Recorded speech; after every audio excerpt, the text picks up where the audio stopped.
What wedding moment made you think they are not going to last long?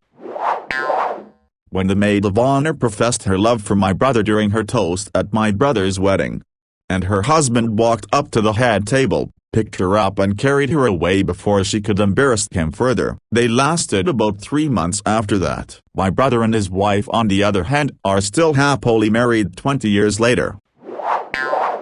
Oh God, I know someone who acts like this. She's been married 3 or 4 times, numerous other relationships, 2 kids, with first husband, and keeps saying, over and over again, that she'd leave current partner if the guy of her dreams, someone she had a crush on in high school 20 years ago, ever let her have a chance. It's really pathetic and cringy.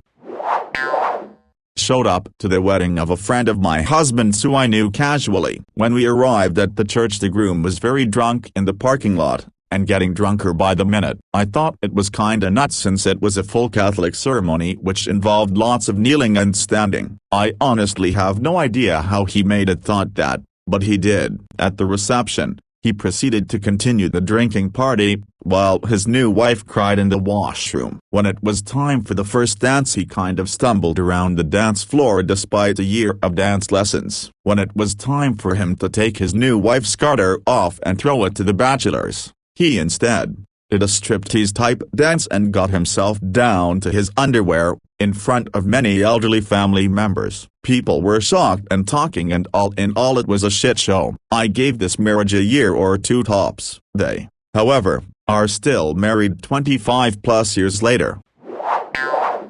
I was kindly included in a last-minute +1 to the wedding of a family friend who I'd never met before. At the rehearsal dinner, or the German equivalent, the Polterabend, the guests smashed ceramic and porcelain items on the ground. I was fresh in Germany, so this was all pretty out of context and frightening, but my boyfriend explained that it's a tradition, reminding the couple that life is sometimes difficult and you have to work together to clean it up. The bride kind of half-heartedly motioned to the groom to sweep it up. He did a little bit, then just moved on to talk to his friends, leaving most of the shards strewn around the yard. Additionally, I don't think I saw the couple talk to each other once over the next 3 days of celebrations. It was a gorgeous wedding, and I'm so grateful that I was invited. Really good way to begin living in a new country, but it wasn't surprising to hear that they divorced a few years later. My college roomie went on his honeymoon to Jamaica alone. The bride's family picked their resort and paid for everything. Only the bride refused to get on the plane at the literal gate, breaking down and crying and having panic attacks. Turns out this had happened every time before for sports trips and family vacations, but they thought for some reason this time it will work. She is married now, and planned a honeymoon on an island. Rather than throw away $10,000 in vacation, her groom went alone. He said it was great. His wife wasn't mad, but her family was, for some reason. They lasted nearly 5 years and split for best of friends. I was the best man at a wedding a few years back. At the rehearsal dinner, his future in-laws were treating him like crap. They were bossing him around, making him do crap, and talking down to him. They didn't let him hang out with his groomsmen afterwards while the bride went out and got drunk. They are now divorced. Edit to add a little detail, yes, he should have stood up for himself. His ex's parents were making him do crap for the wedding the next day, and he was too nice to say number. For you youngsters out there, this is cliché, but you really do marry the family and the apple doesn't fall far from the tree. Wedding photographer here. I can think of a few. Full-blown row during dinner, had another couple fist fight during a first dance. An infamous one for me was leaving a venue late one night, and as I'm walking to the train I can see the bride down an alley, on her knees with the best man. I was the wedding photographer for a reality TV show. End of the night, I'm having a few drinks with the film crew, and the groom has come up to me and one of the producers and says, I think I've made a big mistake. So we're trying to be reassuring and telling him it's natural to second guess such a big decision, to which he replies, no, I mean I think him gay. I had them both on Facebook. The drama the next week was mesmerizing to watch unfold. I've got a ton of these stories. Edit, since you asked, was working with a video guy who had the bride and groom on radio mix. Sat around waiting for the evening action to kick off and the video dude called me over and said, "Listen to this." Groom was talking to one of the bridesmaids about how they had to end their affair now he's married. Not a how could you tell they wouldn't last, but shooting in an old church on the hottest day of the year. Watching the groom wait for the bride and he's swaying back and forth. Next thing he's fainted, fallen forward and slammed his mouth into a stone step, smashed his front teeth out, blood everywhere. Had a bride and groom on a trampoline for photos. Groom's heading downward. Bride's about to go up. He lands on her dress just as she goes up and she pops out the top of the dress, boobs flailing around in the air. Shot a traveler wedding which erupted into a massive brawl. Watched a drunk usher knock over a wedding cake. Weddings are amazing. I've been doing this for about 12 years and seen some sights, but I still love shooting them even now. The groom took the stupid cake thing to an extreme. The bride had given him his bite, and mushed a little on his chin or nose. He then took a piece and mashed it into her face so hard that I was expecting her to end up with a bloody nose. Cake and frosting got up her nose, in her eyes, down the front of her dress, etc. The bride had to go get cleaned up, had her makeup redone, and was ugly crying within an hour of saying, "I do." He didn't give a fuck. The woman who made my wedding cake is a friend of the family, and when she was doing the consult with us, she told us that one condition that she had was that we had to have a conversation about serving each other cake. We could do whatever we wanted, we could not do it, we could serve each other nicely, we could dab it on our noses, we could do a face plant in the cake. It was our cake, but we had to agree on it together beforehand. We just cut the cake together but didn't serve it to each other. Apparently she had seen more than one marriage that got off to a rocky start because the couple was not on the same page about cake, and it was very important to her that her cake would not be a source of conflict in our marriage. A month before the wedding, the couple made an appointment with me, the church music director, organist, to plan music for the ceremony. Each made suggestions on music he or she would like, but no matter how many pieces were considered and demonstrated, they couldn't agree on anything, and would get into heated arguments over processionals, recessionals, vocal solos, and prelude music, even though they were all good possibilities. The bride and groom simply seemed indifferent to one another's wishes and needs. In the end, based on what I heard each of them most wanting, I offered compromises in an effort to bring about peace, selections which they finally agreed to. They were engaged, but showed no signs of being in love.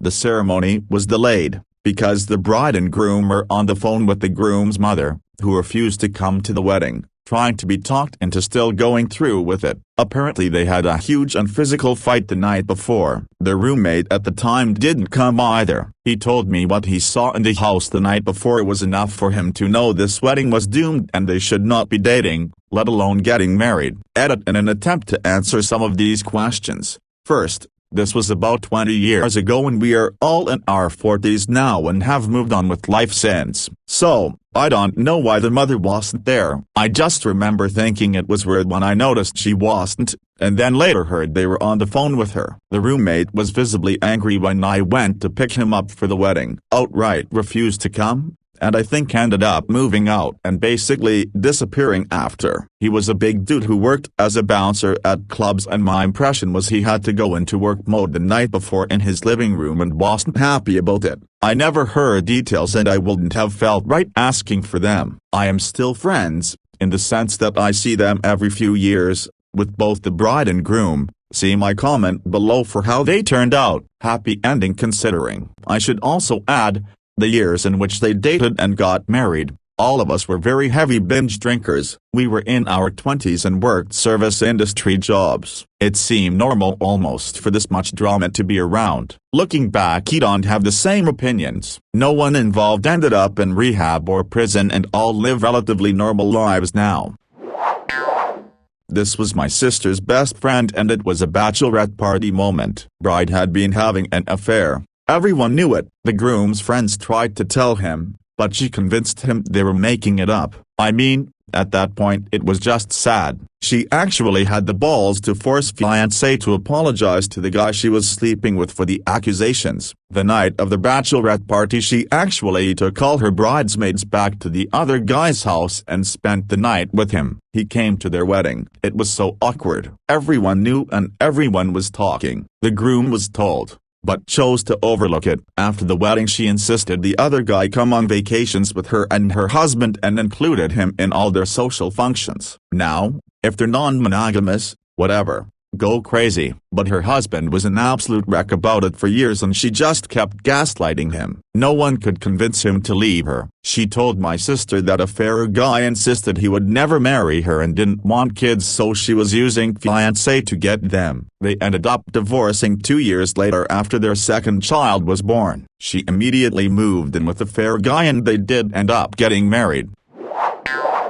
The bride and groom did the first dance, then spent the rest of their reception completely apart from each other, getting shit-faced with their own separate friend groups. The only other dancing all night was the bride dancing with her high school friends, the father-daughter dance and the mother-son dance, during which the groom was crying. The best man's speech didn't mention the bride at all and basically boiled down to groom, "You're married now, but our bond is older and stronger. All of our hunting and fishing trips together are the best thing in our lives. Can't wait for more." Such a sad, desperate atmosphere. They made it a little over 1 year.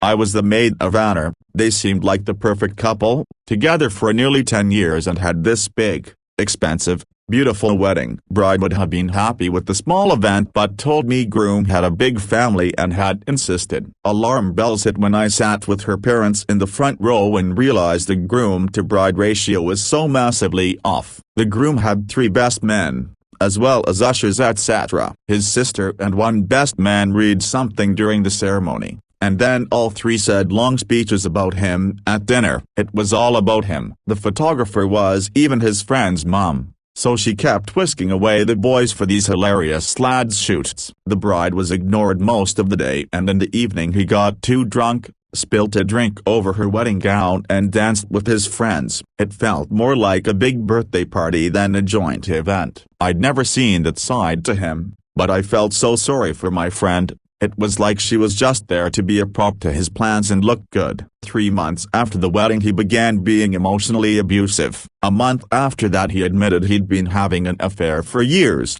then left.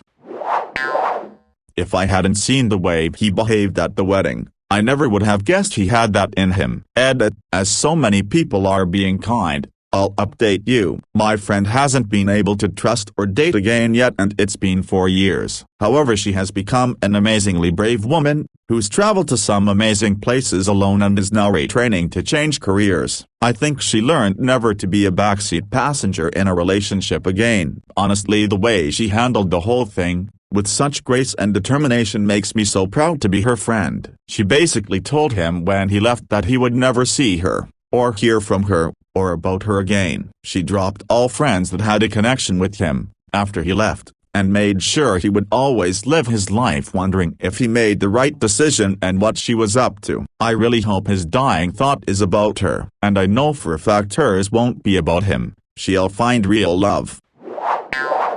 I live for these threads. Anyway, I know a photographer who was offered to shoot a wedding on the Gold Coast, Australia. If you're from Australia, then you know the Gold Coast, while beautiful, has a lot of Jersey Shore types living there. It's kind of like Miami but no celebrities and very trashy. My friend is getting shots of everybody getting dressed up at the same time because the groomsmen, bride and bridesmaids are all getting ready in the same room. The groom decided to have his bucks party, bachelor, stag do, the night before, so they're all hunger over a shit and snorting line after line of coke. Something that is making my photographer friend's job hard because she can't get any nice shots of the groom or groomsmen without these illicit drugs in view. The energy in the room is getting uncomfortable, so the bride asks if they could take it easy on the coke and get a couple of nice photos. The groom yells "Shut up, cunt," and keeps snorting. The girl who got my friend the gig said they divorced like 4 months later. Another friend of mine was pressured into marrying his girlfriend of like 8 years because she dropped an ultimatum. propose to me within a year or we're done. He does, so they get married, but of every wedding photo she posted on Facebook, neither one of them looked happy. They divorced barely a year into their marriage. I know some people don't like the idea of marriage, but I always wonder how long-time couples fall apart after getting married. For all intents and purposes, if you're together for 8 years, you're probably already living together and used to each other. Finances change, but a lot of places already treat you similarly for legal and childcare purposes if you cohabitate for a long time versus being married. What changes? Is it just people panicking at the status change? Are these long-term couples actually together out of convenience, a lack of effort to find something new, and they start thinking on what they want more seriously? The most beautiful wedding I've been to ended in divorce. Venue was where the groom's father is buried, and he cried as he made his vows to the bride there. Turned out he'd been cheating on her for months and they divorced a while later. Something so repugnant about marrying someone you're cheating on practically over your father's grave. To date, it's the only wedding I've been to that ended in divorce. I'm a wedding photographer and I have a few of these. When a very young, not dating long couple say things like the partner is perfect and we never fight. When there's name calling, I particularly cringed at it's because we so get each other and are so comfortable that he can call me dumb slut as a nickname. They didn't last the year. One where the wedding was all about the groom promoting his band. He even sang his bride a song that was literally just him showing off his vocal range with some classic piece. She stood up and joined him on stage halfway through and he looked annoyed that he had to share the limelight. They lasted about 2 years. He was sleeping with the other vocalist in the band.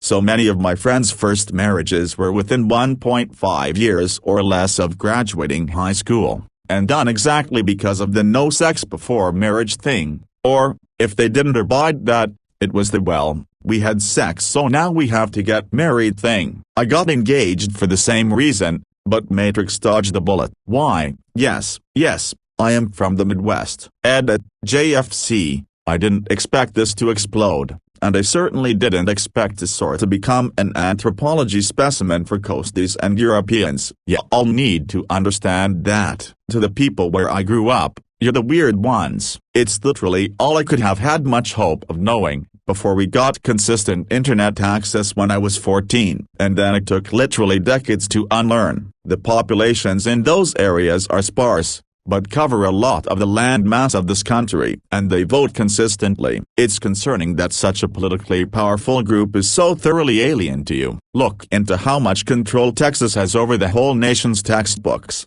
For example, I know he's from the South, not the Midwest, but Drew Morgan is a pretty decent, and hilarious, resource if you want more insight. If you don't want the righties in these regions to succeed in burning this country down and, yes, taking you with us too, you gotta start doing better at understanding the people living right in the thick of it, not just treating us like a time capsule or a joke.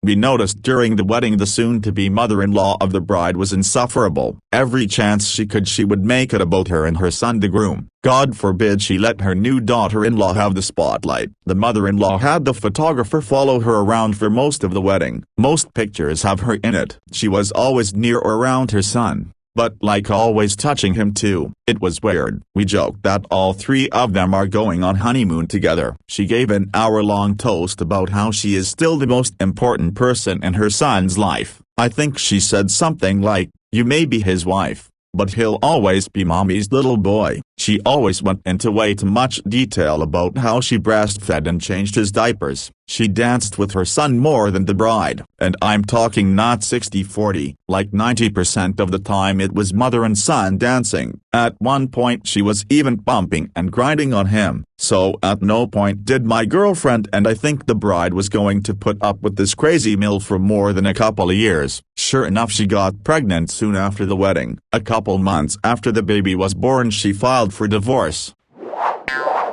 My best friend's wedding is tomorrow, and I told her about how I've heard several wedding photographers, videographers say that shoving cake in the face is almost a for sure factor that they're going to divorce. She told me, "Oh yeah, I told him not to, but he probably will anyways, so we'll see how this goes."